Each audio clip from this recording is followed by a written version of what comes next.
Welcome back to my channel. Ngayon po, magluluto po ako ng spicy tuna curry. Ang ating po unang gagawin ay ating pong titimplahan ng ating isda. Lalagyan natin ng asin. Yan.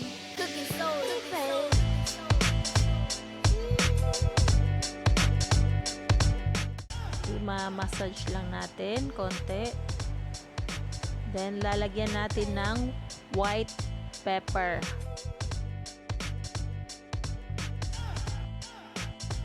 Medyo madami-damihan natin para mag-absorb siya sa ating isda.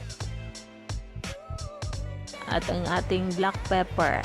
Depende po sa inyo guys kung gaano karami ilagay nyo. Kasi para sa akin gusto ko medyo malasahan ko talaga yung paminta.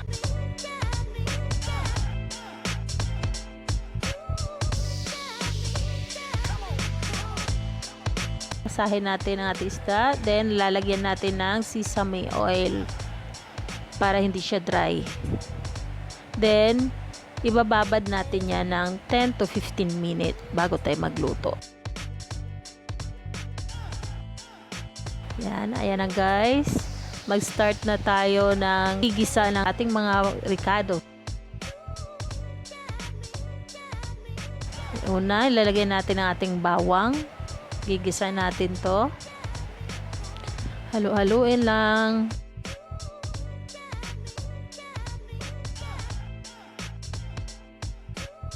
Then ang ating sibuyas, lalagay na rin natin. Yan, halu-haluin natin.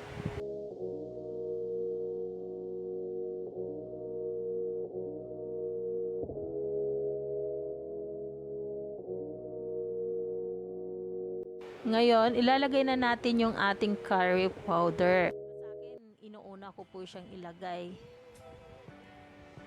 Sinasama ko siya sa pagigisa ng ating sibuyas tsaka bawang.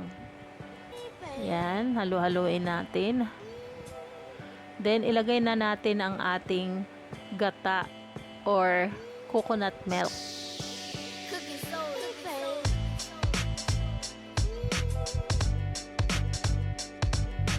So, depende po sa inyo kung gaano nyo karami ilalagay guys. Yan.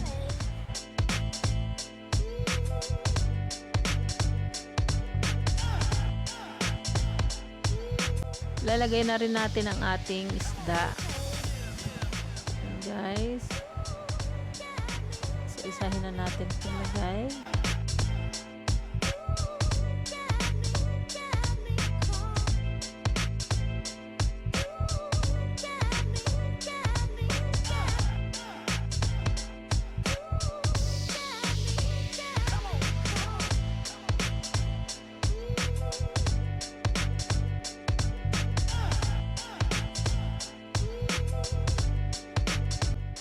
Sunod na rin natin ang ating chili powder.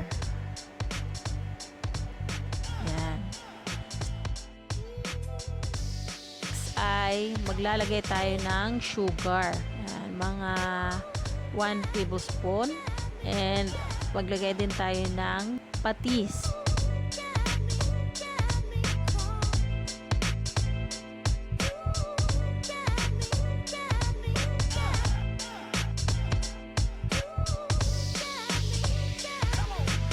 Then ang ating tomato paste. Yan guys, yan po yung aking nilalagay. Dapat po kasi fresh na tomatoes. Kaya lang, yan na lang ang nilalagay ko. Then lalagyan na natin ang ating bell pepper. So, ayan na. Maganda ng kanyang kulay.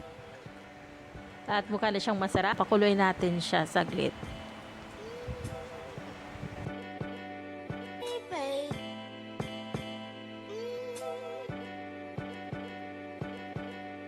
Then, maglalagay tayo ngayon ng pampaganda ng kanyang itsura. Maglalagay tayo ng gulay. Ang aking gulay po ay malunggay o moringa leaves. Yan po. Dag gulay, ang pasarap din po yan.